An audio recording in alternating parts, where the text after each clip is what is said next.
Come on, palakpakan natin ang Panginoon. Mabuti ang Diyos. Hallelujah, Jesus. We thank you, Father. Bago tayo magpatuloy, manalangin muna tayo. Aming Ama, maraming salamat po, O Diyos, sa kabutihan mo ngayong umagang ito. Kahit na maulan, O Diyos, ay kami ay iningatan mo at sinamahan ng ligtas makarating sa lugar na ito, Panginoon. Dalangin namin, Panginoon, sa umagang ito ay buksan mo ang aming pangunawa, ang aming espiritu sa mga nais mong ituro sa amin, O Diyos. At ikaw nga ang mangusap ng diretso sa amin, Panginoon. Hindi ang anumang karunungan, Panginoon, na nanggagaling sa mundong ito, kung hindi ang mga diretsong pangungusap na nanggagaling sa iyong banal na espiritu. Maraming salamat po sa pangalan ni Jesus. Amen. Palakpakan muna natin ulit ang Lord. Okay. And tayo ay nasa week number 7 ng ating series called Kingdom Callings. At ready niyo yung mga sarili and open up your Bibles. At ready niyo na dahil nandito tayo, week number 7. And ang topic natin ngayong umaga is the weight of receiving. The weight of receiving. Sa Tagalog ay timbang, okay? Mabigat ang timbang ng pagtanggap. Kung makikita natin sa mga bago po dito, sa mga hindi nakakasubaybay, sa mga nanonood online, tayo ay nag-run through sa book of Matthew. Ngayon tayo ay nasa Matthew chapter 10 at nasa dulong part na tayo. These 3 verses, verse 40, 41, 42, huling tatlo sa Matthew chapter 10, ay maigsi lamang ito pero napakabigat ng gustong ituro sa atin ng Panginoon ngayong umagang ito. Actually, bago ko ito ngayon ituro sa inyo, ako ang unang nabigatan nang ito ay aking inaaral. At ibinababa ng Panginoon yung pangungusap niya para sa atin, that fresh new revelations about this para sa ating lahat. So kung meron kayong mga Bible, magbabasa ako ngayong umaga at meron din sa ating TV, ay magbabasa ako sa English Standard Version, sa ESV. Matthew chapter 10, verses 40 hanggang 42. Basahin po natin. Whoever receives you, receives me. And whoever receives me, receives him who sent me. The one who receives a prophet, because he is a prophet, will receive a prophet's reward. And the one who receives a righteous person, because he is a righteous person, will receive a righteous person's reward. And whoever gives one of these little ones, even a cup of cold water, because he is a disciple, truly, I say to you, he will by no means lose his reward. Salamat, Panginoon, sa iyong mga salita, sa iyong pagkakaturo nito sa atin. So, ang nagsasalita dito ay ang Panginoong Jesus. Okay? This is Jesus Christ and we are in the last 3 verses, pero ang ating series, Kingdom Callings, okay, ang pinag-uusapan natin ngayon ay ang pagkatawag sa atin ng Panginoon, bilang tayo lahat ay hindi lamang taga-upo sa church, at tayo tinatawag ng Diyos na maging totoong disciple, ay dediretso tayo next week hanggang sa Matthew chapter 11. Meron pa tayong I think mga 3 or 4 na topics bago tayo matapos dito sa series na ito. And congratulations mo muna yung katabi mo. Batiin mo, congratulations. Yan. Kasi nandito ka ngayong umagang ito. Di ba? Nakarating kayo ngayong umaga kahit na maulan. Huwag mo nang tanongin kung naligo siya dahil personal na yon. Mamaya na, ayan, mapapansin niyo sa labas, hindi natin maintindihan yung panahon, di ba? Tamang araw, pero biglang bubuhos yung malakas na ulan. Surprise. At itong Sunday na ito, this is not just another Sunday. Okay? It is actually very special na gusto kong ipaunawa sa inyo ngayon because ito ay medyo encouraging. Itong verses na ito, this is actually very encouraging para sa atin. But at the same time, medyo mabigat yung gustong sabihin sa atin ni Jesus ngayong umagang ito.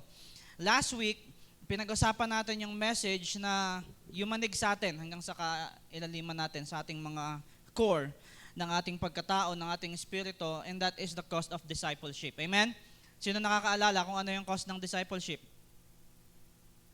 Ang cost ng discipleship ay everything. Sabihin mo sa katabi mo, everything. So lahat-lahat ng meron tayo, God wants full surrender ng lahat ng yon. Okay? And it is a kind of message. Ito yung mga uri ng mensahe na maaaring ilapit ka sa Panginoon, palapit sa krus, or it can drive you away from it kasi hindi mo kayang isuko yung meron ka. Dalawa ang ginagawa nito. And here we are right now standing in what might be on the other side ng message na yun last week. At sa iba sa atin, maybe it has been a wake-up call na nagising tayo na ito pala hinihingi ng Diyos sa atin. Pero meron din mga tao, okay, na nag-say no doon sa bagay na yon kasi maybe they even hesitated about these things, or maybe you got emotional about the topic natin, pero hindi tayo nakapag-surrender ng buo. And my prayer for this church is for every one of us na totoong maging surrendered tayo sa kalooban ng ating Ama. Amen? For God's will to be done in our lives. Yun ang gusto natin mangyari sa ating lahat. And now, in this last part of Matthew chapter 10, Jesus speaks directly to what might happen next. Kasi kung pinag-usapan natin last week, yung cost of discipleship, ngayon ano na yung kasunod? Okay? Kung ikaw ay tumayo na, ikaw ay kumilos na, ikaw ay nagsimula na o nagdedesisyon ka pa lang, ano na yung kasunod na kailangan natin gawin? Okay? And in this last 3 verses, it may seem small, it may seem like 3 verses lang ito at maigsi lang ito, but this is a very heavy weight ngayong umagang ito. Okay? Mabigat po ang gustong sabihin ng Diyos sa atin ngayong umagang ito. And hindi ito about church attendance. And actually ang galing ng Lord kasi sinulat ko dito talaga sa aking outline yung church attendance. Tapos isa yan sa issues natin ngayong umaga, yung church attendance. Okay, shout out sa mga hindi nakarating. Manood na lang kayo ng ating replay. Buti meron na tayong record about ng mga bagay na ito. Okay. Hindi ito about applause, hindi ito about church attendance. This is about eternal reward. At ang nagbibigay ngayon, ang nag-open up ng topic about eternal reward ay si Jesus mismo. Okay? Ang nagbigay ng topic about rewards ay si Jesus mismo. This is about how heaven sees every invitation, every act of obedience, every small step that you take sa pinagagawa niya sa iyo, ginagawa mo para sa pangalan niya, even yung, dun nga sa last verse natin ngayon, sa verse 42, even a simple cup of cold water ay pinahahalagahan ng Diyos, and He sees everything that we do. Okay? He sees everything that we do. So kung ikaw ay nagsisimula sa journey mo to be faithful, even you're reading your Bible, or kahit sabihin mo lang doon sa mga kaklase mo, doon sa mga katrabaho, sa mga kaibigan mo, sa nanay mo na mahal siya ng Diyos, the Lord sees everything. At si Jesus yung nag-open up ng topic about rewards. Okay?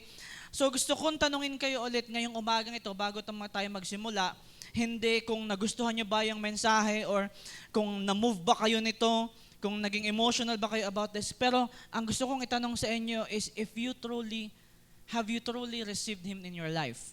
Totoo bang tinanggap mo ang Panginoong Jesus sa iyong buhay? Okay? And are you a true disciple? Ito yung itanong ninyo ngayon sa inyong mga sarili ngayong umagang ito. Totoo ba akong disciple ni Jesus? Because if you are, He is asking, katulad ng pinag-usapan natin last week, sabihin mo ulit sa katabi mo, everything. Sabihin mo, sige, everything.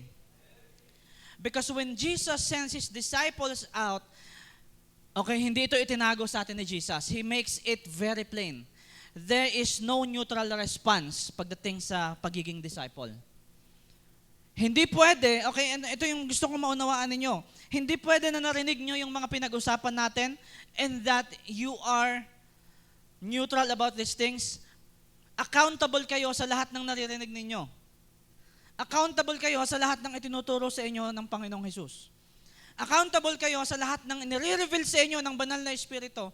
Every time na magbubukas kayo ng Bible, every time na makikinig kayo ng message, every time na papayuhan kayo ng inyong mga mentors, ng inyong mga leaders, okay, you are accountable on everything na naririnig ninyo. And there is no neutral ground. There is no neutral response sa lahat ng bagay na ito. You either receive it or you reject it. Sabihin mo nga sa katabi mo, receive. Sabihin mo din sa kanya, reject. Dalawa lang ang patutunguhan ng lahat ng ginagawa natin dito. It's either you receive it or you reject it. And God gave us the free will to choose kung ano ba yung magiging response natin. Kasi sabi ko sa inyo, hindi matatawag na pagmamahal kung walang response. Kung wala kang part sa mga bagay na ito, it can't be called love. Okay? So number 1, sa mga nagno-notes, the weight of receiving. Isulat na ninyo agad yung ating topic. Yun yung point number 1 natin, the weight of receiving. Basahin muna natin ulit. Exegeting as we go. Verse 40, whoever receives you, receives me. And whoever receives me, receives him who sent me. Kung sino daw ang tumanggap sa inyo, bilang kayo mga disciple na Jesus, ay tinatanggap niya si Jesus. At kung sinong tumanggap kay Jesus, tinatanggap naman ng Ama na nagpadala sa Kanya. Amen? That is what is being told here by Jesus Christ Himself. Kaya gusto kong ipaalala sa inyong lahat that we are Christ's representatives. Sabihin mo sa katabi mo, represent.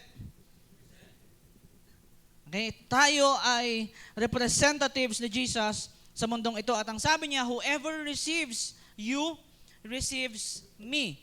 Okay? Alam niyo, sobrang sarap na sa pakiramdam di ba? Na, kasi, kung kabaliktaran nun, ibig sabihin, kung sinong mag-reject sa message na dala mo, kung sinong mag-reject sa'yo, they also reject Jesus. Ibig sabihin, hindi walang kwenta yung ginagawa natin. Okay, lahat ng uri ng paglabas natin, whether it is outreach, kung para ito sa mga bata, o para sa mga nanay, o para sa mga unbeliever, o para sa mga kaklase mo sa school, ang trabaho natin, hindi yung i-please sila. Ang trabaho natin is to speak the message. It is to give them the message na mahal sila ng Diyos and that the kingdom of God is coming. Okay? Yun yung ating mensahe at hindi natin trabaho kung tatanggapin nila tayo o hindi. At ang sabi ni Jesus, it is dalawa lang. Okay? It is either you receive, or they reject. Ito ay mensahe para sa iyo at ito ay mensahe para sa mga tao na binibigay sa iyo ng Panginoon. Okay? And Jesus identifies deeply with His messengers. Kaya kung ikaw ay nagdesisyon na ikaw ay magiging messenger ni Jesus at ikaw ay tumanggap nung pagkatawag niya sa iyo at naunawaan mo yung Matthew 28:19 that we are called to make disciples, we are called to spread the message, the gospel, kasama mo si Jesus. Okay? Yun yung pinakamagandang assurance ngayong umagang ito na hindi ka mag-isa when you are speaking the message. Okay? Amen? Hindi ka kailanman mag-iisa. To welcome a disciple is to welcome Christ. Ibig sabihin, kapag ka mayroong nag-welcome sa iyo sa kanilang bahay, dala-dala mo yung blessing with you and they are welcoming Christ as well. Okay? To welcome a disciple is to welcome Christ. And to reject a disciple is to reject Christ and the Father. Alam nyo, hindi lang ito tungkol sa mga unbeliever. It is also applicable para sa atin. Para sa inyo na merong mga leaders. Kasi meron sa atin, okay, na kapag ka merong tayong natin na hindi na gusto, we are rejecting them. Hindi mo alam na ang banal na espiritu ang nagbibigay sa kanila ng message para itama ka. Okay? So it is also applicable sa atin when we are undergoing through discipleship.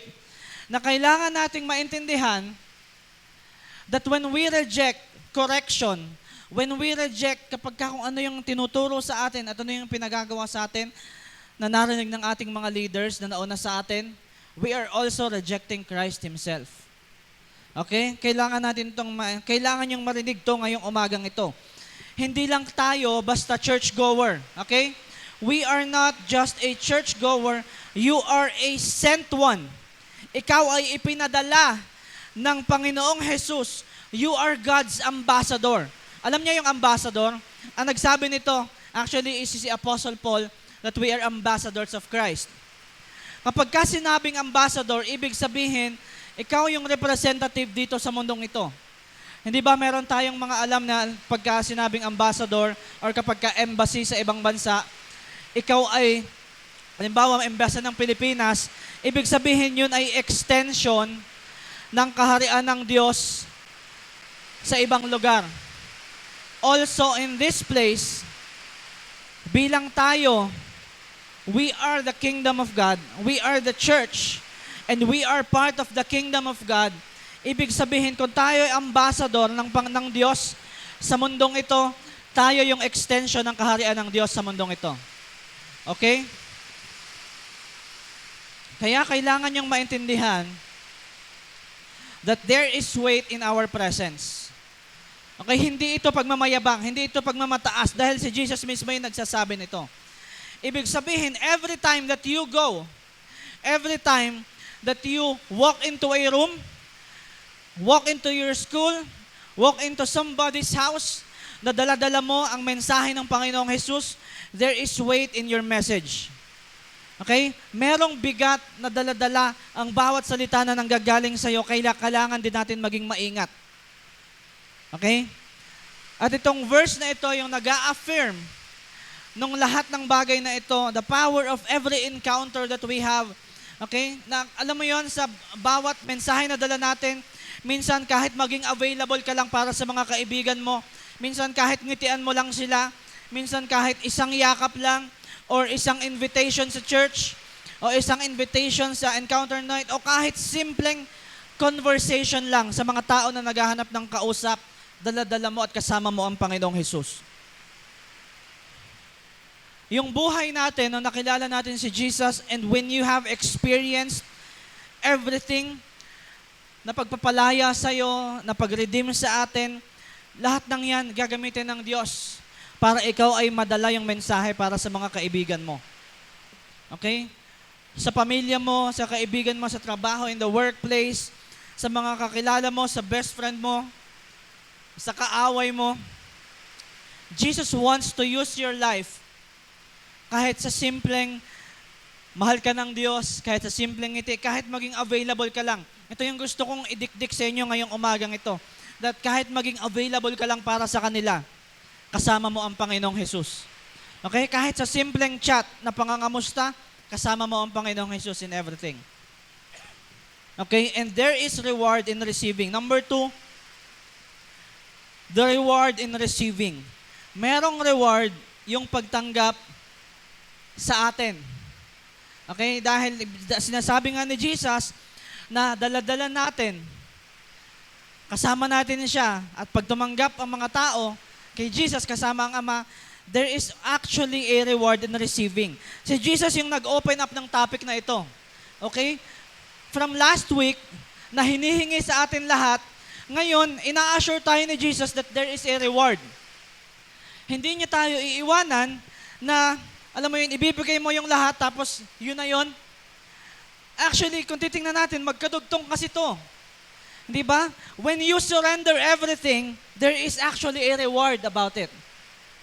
When you start surrendering your life, when you start surrendering lahat ng meron ka, and when you don't hold back sa kung ano yung hinihingi ng Diyos sa buhay mo, pagdating sa verse 40, Jesus is assuring us that there is a reward in obedience.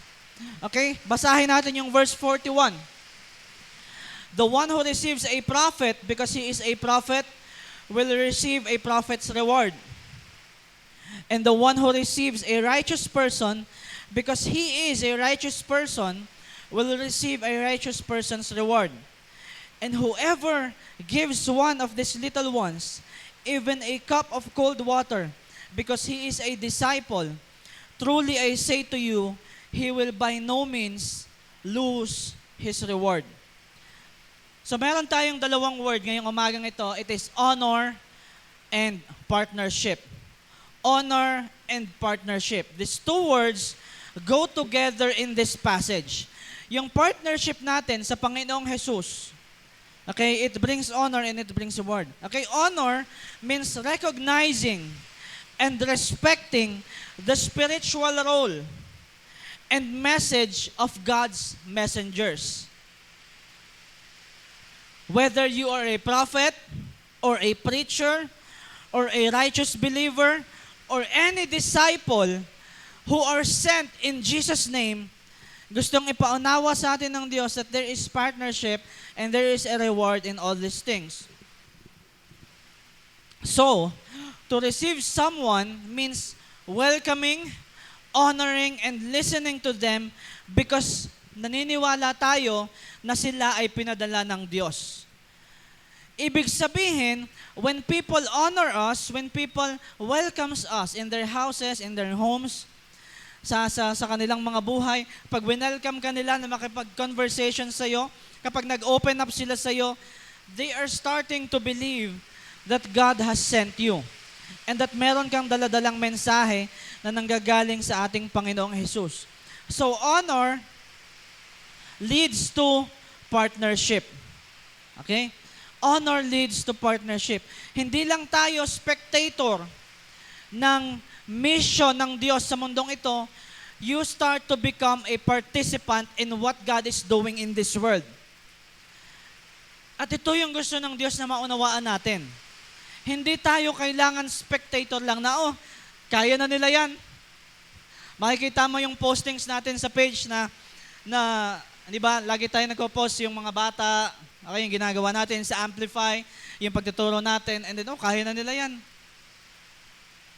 Magagaling naman sumayo yung mga yan eh. Diba? Nasayo lang naman sila sa mga bata. Nandiyan naman yung mga teacher natin, kaya naman nila magturo, kaya na nila yan. No, you are not meant to be just a spectator. Okay? Hindi tayo ginawa ng Diyos para manood lamang sa ginagawa ng Diyos in our church. And in this church, we are in the season of going out. Nandun tayo sa season na pinapalabas tayo ng Panginoon and God wants you to be a part of it. Gusto ng Diyos that you have to jump from being a spectator to being a participant. Kaya sa mga tao dito, sa mga disciple ngayong umagang ito, na hindi ka pa participant sa ginagawa ng Diyos, you are very welcome to become a participant sa ginagawa ng Diyos in City Disciples. Hindi tayo mauubusan ng pupuntahan.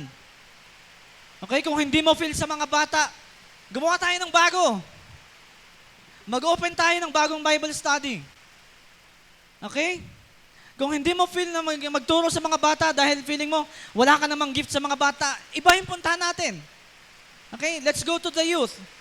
Let's go dun sa mga kaedad ninyo. Hindi tayo mauubusan ng pupuntahan. In this season, kasi yung church natin, City Disciples is in a season of going out. Nung nakaraan, kahit anong pilit natin na gumawa ng Bible study, kahit anong pilit natin na magsimula ng mga outreach, hindi tayo makapagsimula-simula.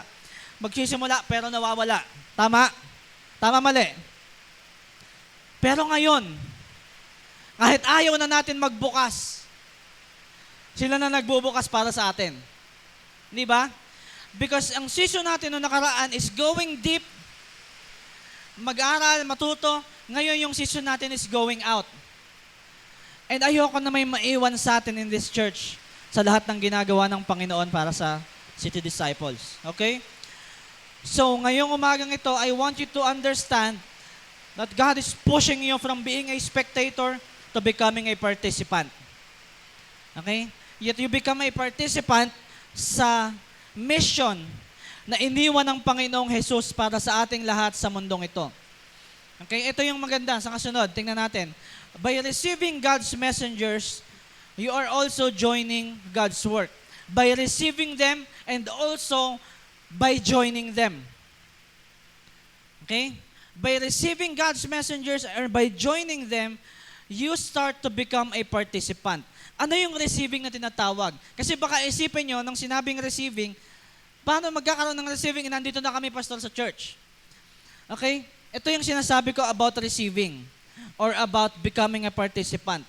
Maraming bagay na kailangan yung maunawaan. Unang-una, when you share your resources para sa mga tao na lumalabas, you become a participant.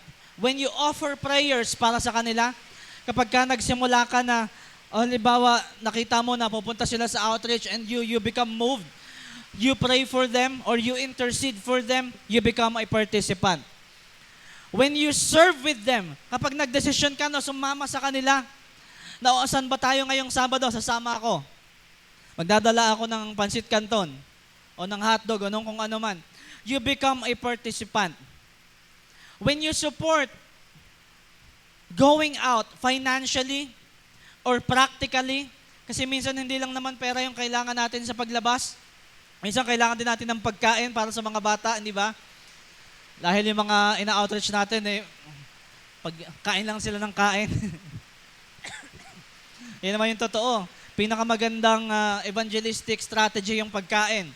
Marami dito sa church na to ay na-born again dahil sa pandesal, na-born again dahil sa kanton, sa fishbowl, ano pa, paborito nyo dati, kikiam, di ba?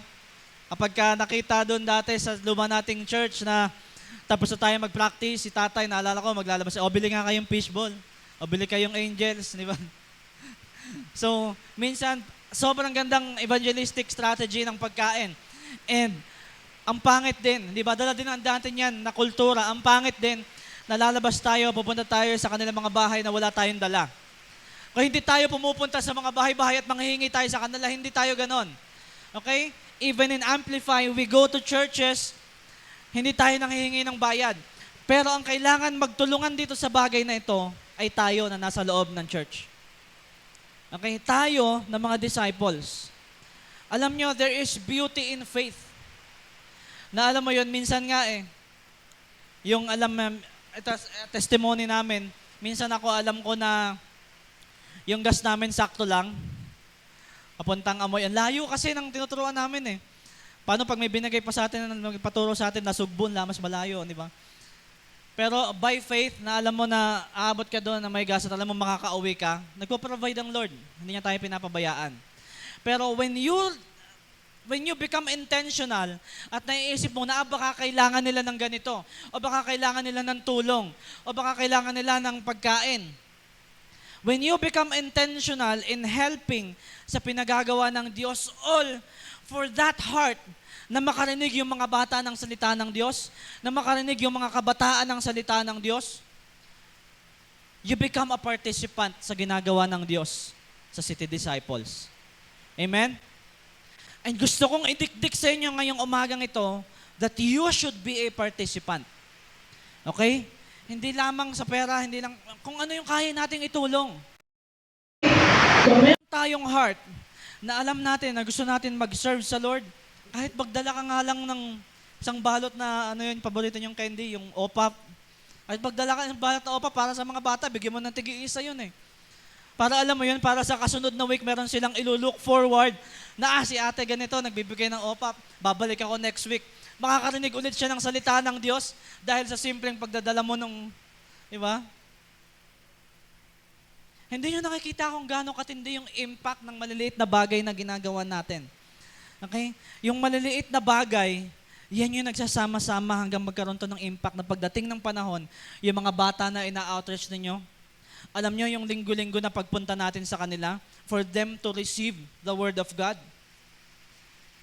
Hindi nyo alam pagdating ng panahon, kung sila ngayon ay 7 years old, pagdating ng 10 years old niyan, ang lalim na niyan, ang dami na niyang alam about sa Lord. And when God starts to encounter them, marirecognize nila agad na ang Diyos yung nag-encounter sa kanila. Bakit?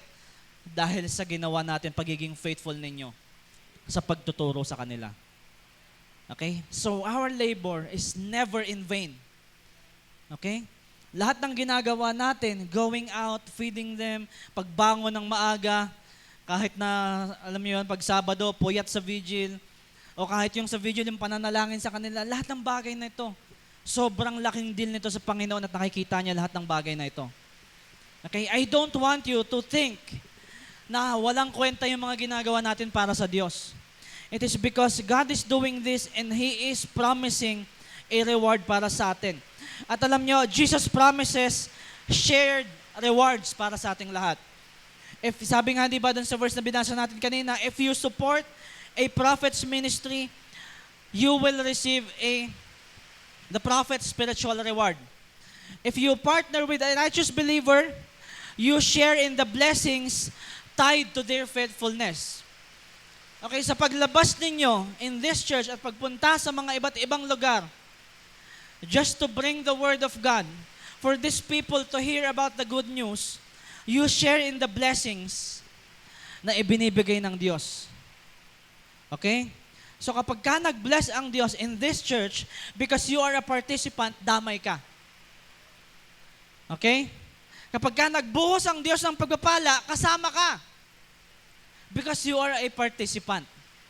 Kapag ka ikaw ay observer, ikaw ay spectator, pag nagbuhos ang Lord ng blessing, papanoorin mo lang din sila, nag-enjoy sila sa blessing. Gusto mo yon? Nag-enjoy sila sa blessing, tapos ikaw, uy, bine-bless sila ng Lord, oh. Tapos magiging bitter ka pa. Hindi ba? Pero when you are a participant, pag nagbuhos ang Diyos ng blessings, kasama ka sa bubuhusan. Amen? We are not doing it for the blessing, we are doing it for the heart. Pero si Jesus kasi yung nag-open ng topic. Hindi naman yung mga disciples yung nagtanong about rewards. Si Jesus yung nag-open ng topic to give us an insight na hindi siya nagpapabaya. Okay? There are two kinds of rewards. Yung reward dito sa mundong ito na natatanggap natin, yung blessings natin, yung pagpaprovide ng Diyos sa lahat ng ginagawa natin, and that eternal reward in heaven. Okay? And when you become a participant, you become a receiver of both. Okay? Kailangan nating maintindihan na sabi nga, hindi ba dito, even a cup of cold water, kung meron daw magbigay man lang sa inyo, sa atin, sa mga disciple, sa mga tagapagturo, sa mga lumalabas, sa mga nananalangin, kahit malamig na tubig lang kapag sila nauuhaw, okay?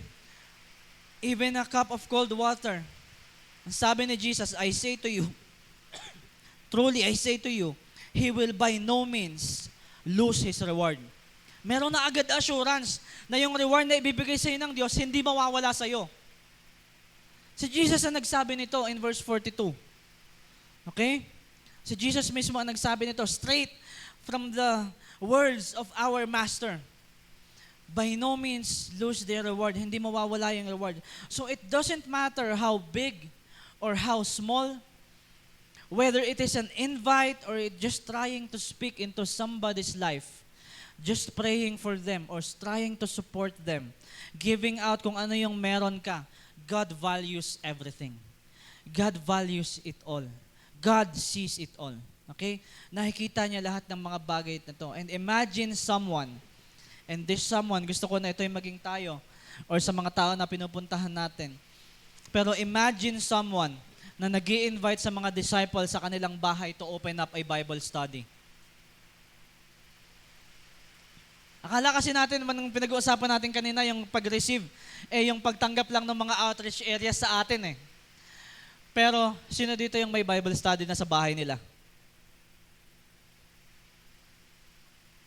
When you receive, pag ikaw yung nag-initiate nun, na nagsabi ka sa mga ate at kuya mo, o sa mga leader mo, o sa akin, o kung kanino man, parang gusto po namin magkaroon Bible study sa bahay namin, para makarinig din po yung yung mga magulang ko. When you open up your house to a Bible study or to an outreach in your home, kung maraming bata sa inyong lugar, ito yung tinutukoy ni Jesus. Ito yung weight of receiving. Okay? Pagka ikaw yung ginamit ng Diyos to open up those places para sa pagtanggap ng salita ng Diyos, you become a participant in this. Okay? Kaya tinanong ko kasi kayo kanina di ba, kasi nakakarinig na kayo ng salita ng Diyos eh. You always come to church, di ba? Meron pa kayong Breakthrough Wednesdays. Pero, paano kung gusto pala ng Diyos na dalahin sa bahay ninyo yung Bible studies?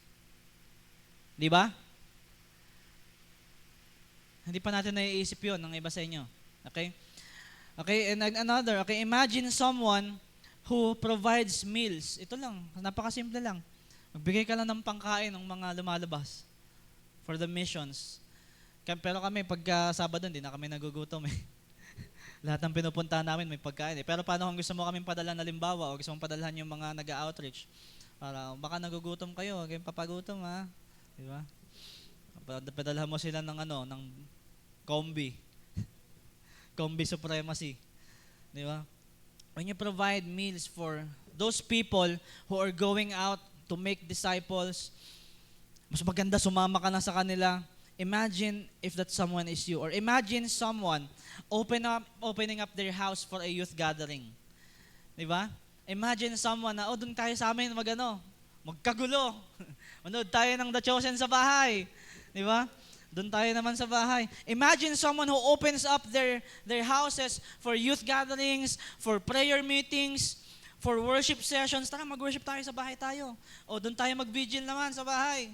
Palayasin natin doon yung mga masasamang elemento. Di ba? You become a participant.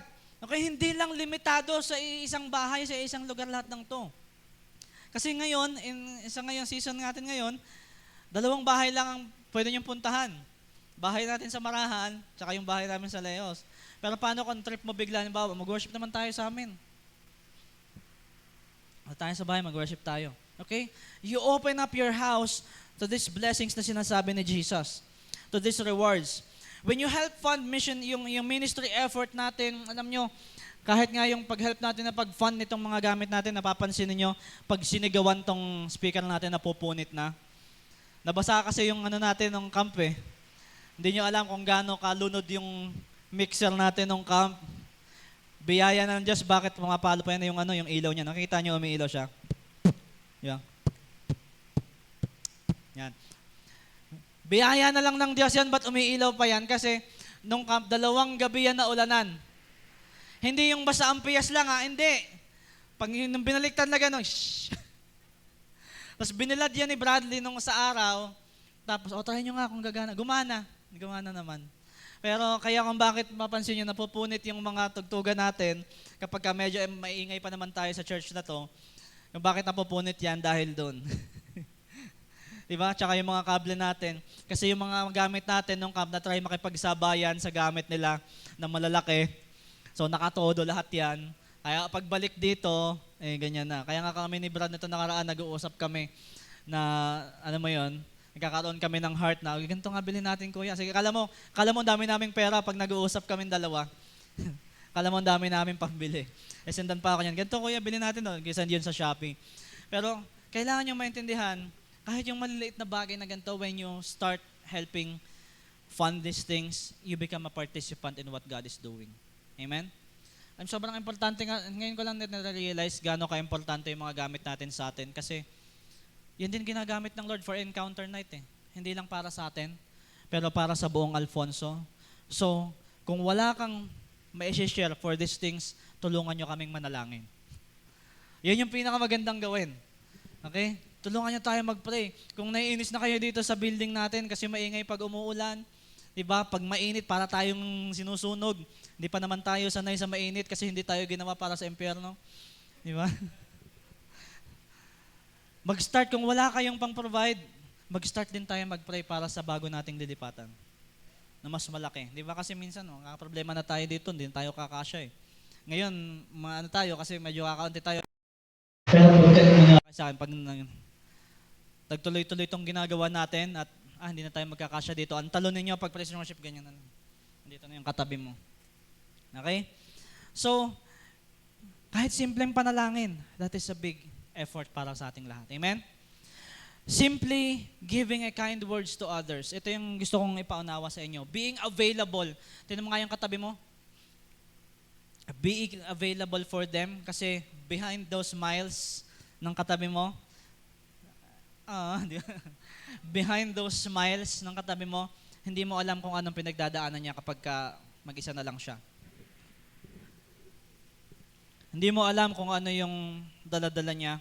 So, when you become available for other people, and when you actually start discerning na meron silang pinagdadaanan, you become a participant in what God is doing. Alam mo, kahit hindi dito sa mga kapatid natin, kahit dun sa mga bago, mas maganda to sa mga bago. Okay? Yung mga matatagal sa atin, medyo mas mabibigat yung pinagdadaanan. Hindi nyo pwedeng tanungin si Kuya Dave, Kuya Dave, okay ka lang ng mga youth? Magbabackslide kayo pag kunento niya kung anong pinagdadaanan niya. Kasi masyado nang mabigat para sa inyo. But when you become available for others, kahit kamusta lang, kahit prayer lang, kahit mga simpleng bagay lang, kahit ilibre mo lang siya ng sa Black Tiger, di ba? Namili pa ng nilibrehan. Yung mga libre mo lang siya kung saan. When you start becoming available for other people, dala-dala mo pa rin yung pagmamahal ng Panginoong Jesus because you are a disciple. Amen? Amen? Honor is valuing the messenger of God. Tignan mo kayong katabi mo kung messenger yan ng Diyos. Kung hindi pa, God wants you to become His messenger. And partnership is joining in the mission. Partnership is joining in what God is doing. At gusto kong maunawaan ninyo how urgent these things are. Number 3, the urgency of this situation. I was telling you that we are in the end times. Because of what we are observing sa mga nakasulat in Revelation and sa mga nangyayari ngayon sa paligid natin. These things, itong ginagawa natin na paglabas and sharing the Word of God to people, it is actually an urgent matter. Okay? This is very urgent. Though yes, okay, rewards in this world exists. Sabi ko sa inyo, hindi tayo pinapabayaan ng Diyos, kaya minsan magugulat ka na lang, biglang may blessing na dadating sa iyo. Yes, that is true. And many of us in this church experience that rewards. Amen? Nakatanggap na sa Panginoon ng reward in this world. Pero I am more concerned about that reward in heaven.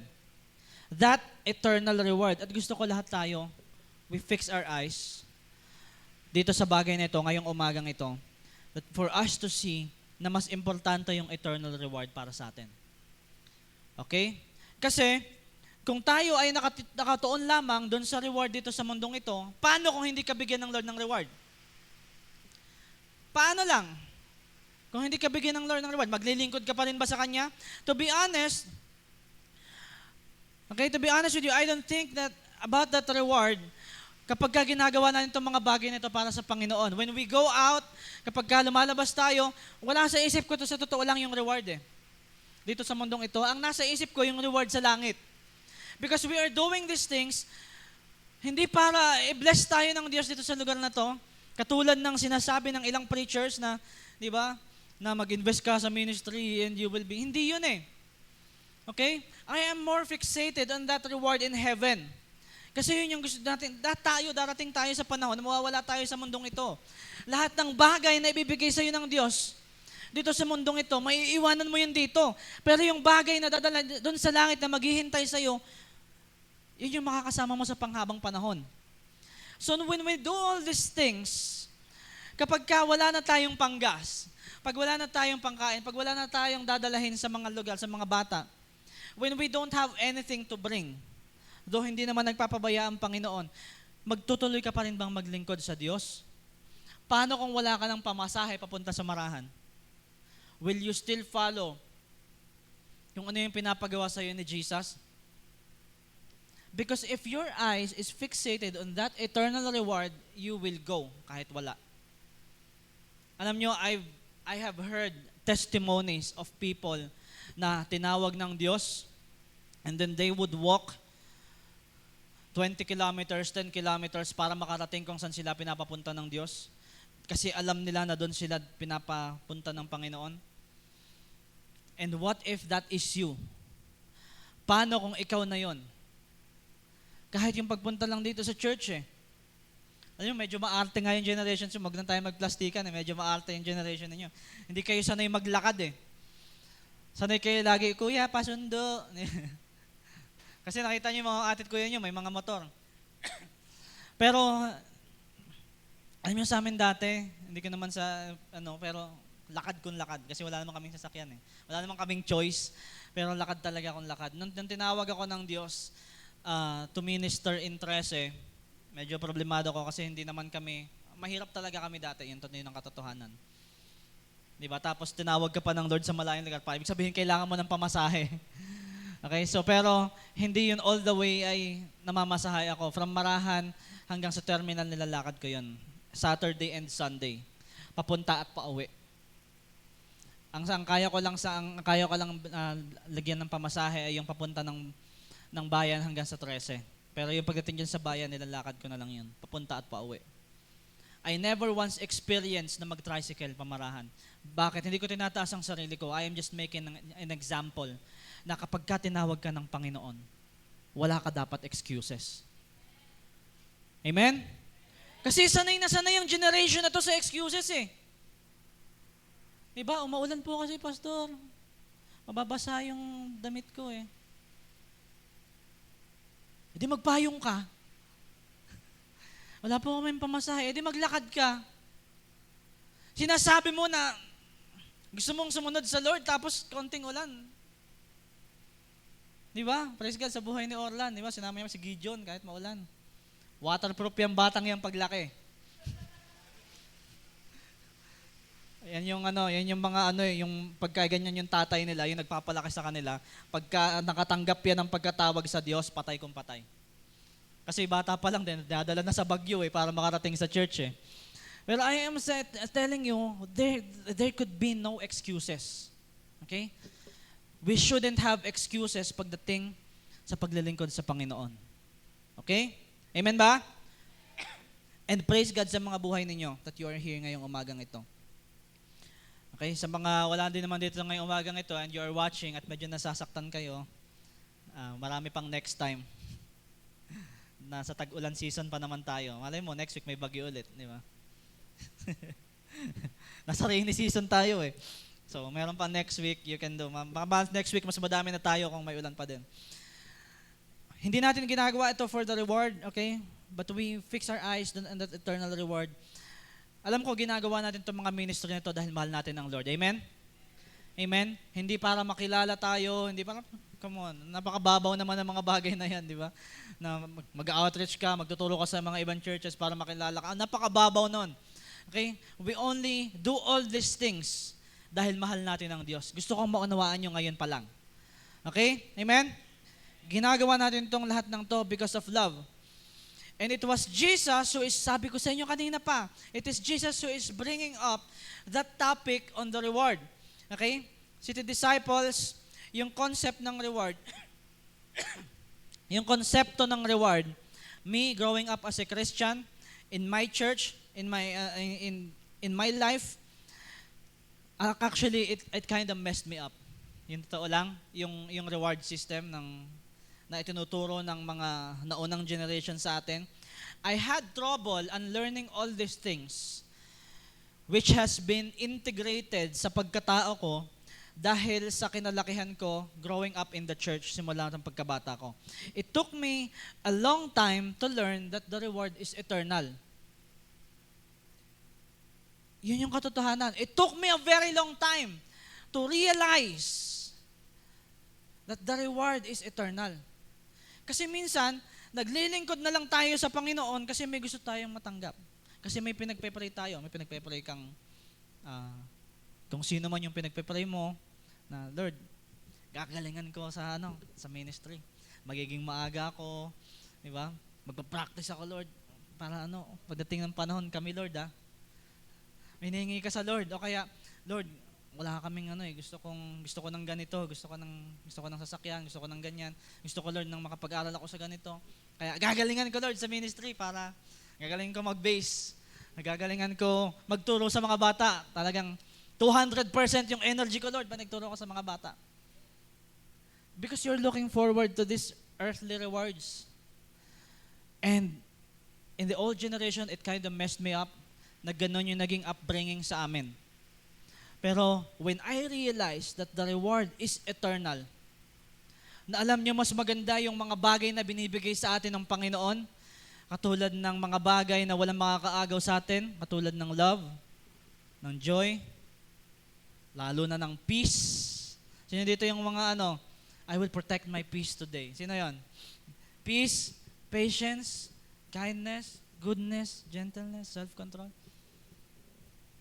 Yung mga bagay, kapag ganito na pala yung binibigay sa iyo ng Diyos, yung mga bagay na walang makakaagaw, yung discernment, yung gifts of the Holy Spirit, yung mga bagay, actually, and that reward in heaven, yun pala yung mga bagay na dapat mas dinidesire natin kaysa sa mga bagay ng mundong ito. And I spent many nights trying to unlearn these things. Kasi dati akala ko, naglilingkod ako. Pangit pa yung drums namin dati. Para magkaroon ako ng bagong drums. O para magkaroon ako ng ganito, makapag-aral ako sa ganito, sa ganyan. Para samahan ako ng Lord. Hindi pala. Okay? Though, ang Lord hindi nagpapabaya. Kaya nga, ito sa akin itong drums na sa City Disciples property na yan. Hindi nagpapabaya ang Lord, pero hindi kasi yun yung focus natin. Okay? Gusto ko ngayon pa lang, lalo sa mga bago dito, maunawaan nyo that the reward we should be looking for are those eternal rewards. Kasi yung love na yan, pag dumating ka sa langit, dala mo pa rin yan eh. Di ba? Dala mo yan kasi bunga yan ng banal na Espiritu. It is the Holy Spirit Himself giving these things to us. Kaya kailangan nating maintindihan. If God bless you in this lifetime, yes, you will praise Him. Yes, amen? Pag binless ka ng Panginoon, you will praise Him. Totoo? But what if He doesn't bless you? Will you still praise Him? Will you praise Him the same? Kung kapag daanan mo yung katulad ng pinagdaanan ni Job, will you praise Him the same if He doesn't bless you? Will you praise Him the same kung hindi mo tupad yung mga plano mo sa buhay mo? Will you worship Him the same?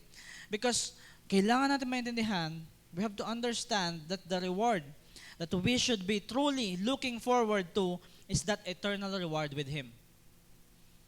Okay? When you understand that, if blessed ka ng Lord or hindi, you will praise Him the same. Amen? You will praise Him the same. And alam nyo, just being with the Lord is the greatest reward for me already. Yung maranasan ko yung presensya niya, yung marinig ko yung pangungusap niya, just to discern what He wants, it is already the greatest reward para sa akin. Kahit wala na yung mga bagay na yan. Kahit wala na yung mga bagay na alam mo yun, yung physical rewards na gusto ng bigyan. Kahit wala yung mga bagay na yan, okay lang. Amen? Ito kasi yung problema ng situational gospel na tinuturo ko sa inyo. It becomes a problem when yung mga bagay na gusto mong makuha, hindi binibigay sa'yo ng Diyos. Doon ka magsisimula na lumayo yung loob mo sa Diyos. Doon ka magsisimula na mag-backslide. Na, naglilingkod naman ako sa Lord batas biglang tinanggal sa'yo and then doon ka magsisimula na lumayo sa Lord. Yun yung situational gospel na tinatawag ko. Okay? Na naglilingkod ka lang sa Lord kasi maganda yung situation mo. What if yung situation mo hindi na maganda? Will you still follow Him the same? Will you still surrender the same? Yun yung gusto kong maunawaan ninyo. Okay? Kasi maraming mga tao ang nag-a-approach sa church na para tayong repair shop. They approach the church like a repair shop. Fix my relationship, pag lumapit ka sa Lord. Fix my finances. Lord, fix my anxiety. And yes, the Lord fixes these things. Amen? Isa nga ito sa mga ministry natin sa City Disciples. Kaya tayo nandyan sa deliverance ministry, nandyan tayo sa paglaya, di ba? Sa unchaining, sa uprooting, yung fixing ng mga bagay na ito sa biyaya ng Panginoon.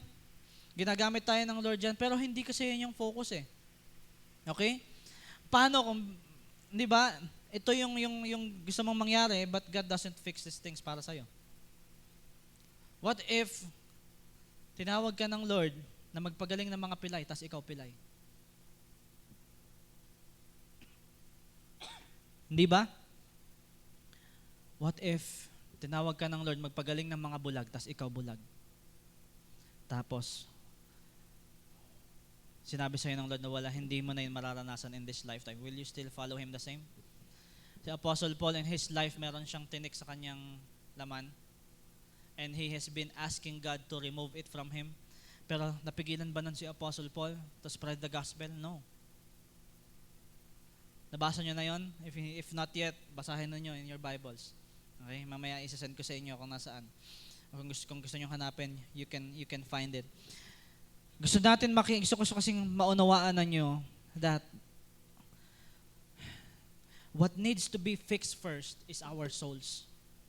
Ang muna sa lahat is our souls at yung spiritual relationship natin sa Diyos.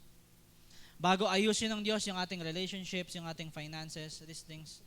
Okay? Kasunod na yan eh. Madali na yan sa Panginoon. Madali na yung finances, madali na yung mga pinagdadaanan mo, madali na lahat yan. Pero ang kailangan maging una yung standing mo sa harap ng Diyos. Kapag naging maayos yung standing mo, yung relationship mo sa Kanya, kasunod na lahat yan. Amen? So ito yung gusto kong maunawaan ninyo. Because the conflict that Jesus is really trying to fight against is sin. Kasalanan ang gustong labanan ni Jesus.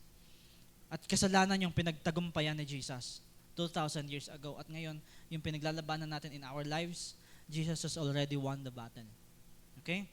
And ito yung gusto kong itanong sa inyo. Are you following Jesus because of the situation? Kasi hindi natin maikakaila. Masaya dito sa church natin. Amen? Masaya, amen? Parang di naman kayo masaya. Masaya ba? Kaya nag-enjoy kayo? Kasi may mga church na masaya na alam mo yon. Pagka next week, alam mong belong ka, babalik ka dyan next week. Paano pag naramdaman mo bigla isang araw na hindi ka na belong? Will you still go to church? Kasi if you do not, kung bigla kang nawala, pag hindi na masaya, pag meron ng mga conflict, hindi naman si Jesus talaga yung sinusunod mo. Pumupunta ka lang sa church kasi masaya. Pumupunta ka lang sa church kasi may mga kaibigan ka. That is the truth. Okay? Naiintindihan ninyo? Pero when you understand that you are going to church because of Jesus at sa pagkatawag niya sa iyo, because you love Him, hindi ka mawawala kahit hindi na masaya. Okay? Dumaan kami dyan. Lalo sa mga bago, I am telling you, dumaan dito yung mga ate at kuya ninyo.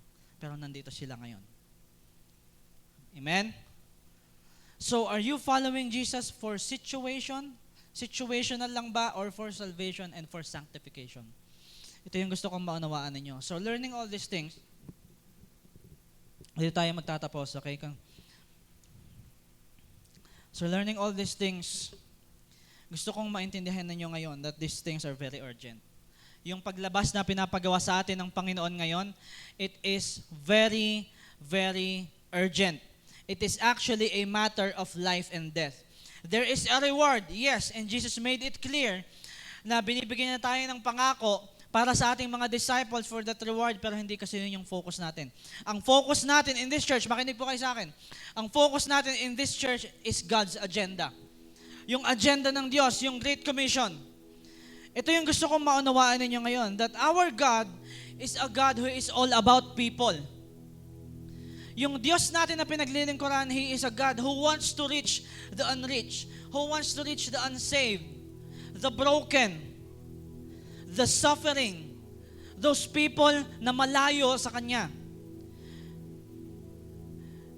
And God called you because we are a people who is all about God. Kung bakit ikaw ang pinapadala ng Diyos, it is because you decided to follow Him. Nag-decide na ba kayong sumunod kay Jesus? Amen?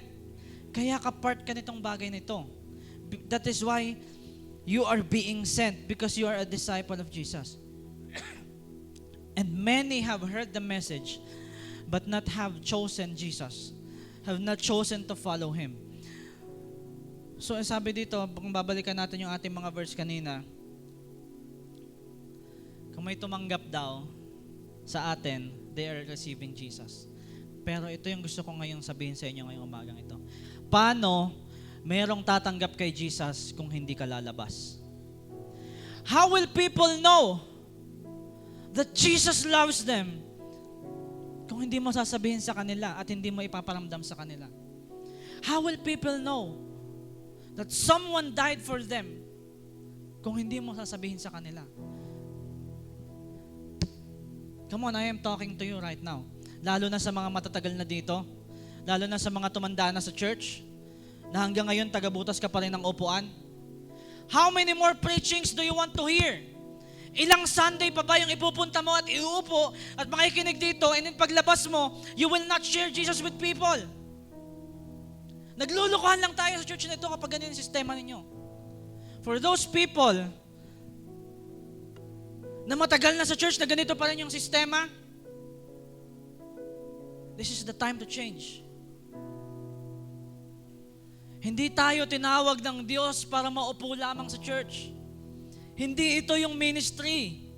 Okay? Part lang to ng ministry, yung pagtugtog, yung pag-attend sa church, yung pakikinig ng salita. Pero gaano kadaming message pa ba yung kailangan ninyong marinig until you start to actually go and make disciples?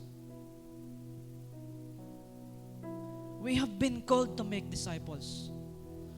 Hindi ka tinawag para maupo lamang sa church, para painitin yung upuan linggo-linggo. You are called to go to these people na hindi pa nakakarinig ng salita niya. You are called to go to these young children, to this youth, sa mga nanay, sa mga tatay na hindi pa alam na mahal sila ng Diyos. And that the kingdom of God is coming, and that is there is an eternal damnation, there is an eternal reward. Alam nyo yun eh. Pero sila hindi. And how many more preachings do you want to hear? Hanggang mapush ka na lumabas ng pintuan na yan and to go to your best friend, to go to your classmates, to chat sa inyong GC na mahal kayo ng Diyos. Ilan pa yung kailangan ninyong marinig for you to actually start moving? Anong ginagawa ninyo sa mga buhay ninyo? What are you doing? Where is the fruit? Where is your disciple? Very ironic, di ba? Ang pangalan ng church natin, City Disciples. Pero, where is your disciple? Nasaan yung mga tao na pinapatutukan sa iyo ng Lord? Okay? Do you understand what I'm saying? Let us evaluate ourselves. Tingnan natin yung ating mga sarili. Because maybe, it is us living sa ating mga buhay and it is not Jesus. Because when Jesus is the one living sa loob ng puso mo at siya yung nakaupo sa trono ng buhay mo, you will go and make disciples. Dahil ito yung iniwanan sa atin ng Panginoong Jesus. Tumayo po tayong lahat.